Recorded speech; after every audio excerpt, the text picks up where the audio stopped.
क्या डमरू बजेगा?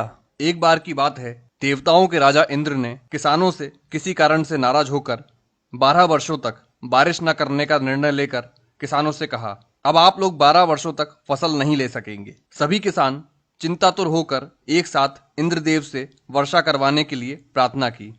इंद्र ने कहा, यदि शंकर अपना डमरू बजा देंगे तो वर्षा हो सकती है। इंद्र ने किसानों को यह उपाय तो बताया, लेकिन साथ में गुप्त वार्ता कर भगवान शिव से यह आग्रह कर दिया कि किसानों ने जानबूझकर मेरा अपमान किया है, इसलिए प्रभु देवताओं की रक्षा के लिए, देवताओं के मान सम्मान के लिए आप किसानों से सहमत ना होना। जब किसान भगवान शंकर के पास पहुंचे तो भगवान ने उन्हें कहा, डमरू तो 12 वर्ष बाद ही बजेगा। किसानों ने निराश होकर 12 वर्षों तक खेती न करने का निर्णय लिया।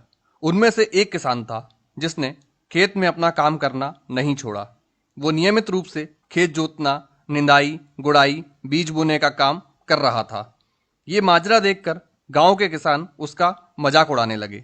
कुछ वर्षों बाद गांव वाले इस परिश्रमी किसान से पूछने लगे, जब आपको पता है कि 12 वर्षों तक वर्षा नहीं होने वाली है, तो अपना समय और ऊर्जा क्यों नष्ट कर रहे हो? उस किसान ने उत्तर दिया, मैं भी जानता हूं कि 12 वर्ष फसल नहीं आने वाली है, लेकिन मैं ये काम अपने अभ्यास के लिए कर रहा हूं, क्योंकि 12 साल कुछ न करके मैं खेती किसानी का काम भूल जाऊंगा। मेरे शरीर की श्रम करने की आदत छूट जाएगी, इसलिए काम मैं नियमित रूप से कर रहा हूं, ताकि जब 12 वर्ष बाद वर्षा होगी तब मुझे अपना काम करने के लिए कोई कठिनाई ना होगी। ये जो तार्किक चर्चा हो रही थी किसानों के बीच में, इसे माता पार्वती भी सुन रही थी।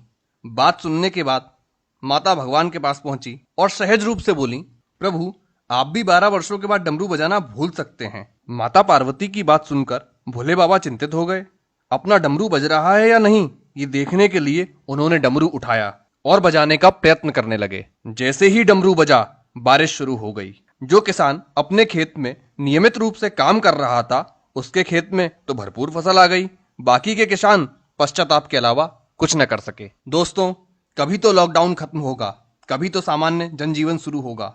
नकारात्मक बातों पर अपना ध्यान लगाने की वजह हमें अपना कार्य, व्यवसाय से संबंधित कुशलताओं की धार पैनी करने का, अपनी अभिरुचि का अभ्यास बढ़ाने का काम करते रहना चाहिए। हमें कोशिश करनी चाहिए कि इस नए लॉकडाउन में हम क्या नया सीख सकते हैं, क्योंकि डमरू कभी भी बज सकता है। अगर आपको ये कहानी पसंद आई हो तो इसे अधिक से अधिक शेयर करें, ताकि लोग डमरू बजने के इंतजार में खाली न बैठें और कुछ अभ्यास करते रहें। धन्यवाद।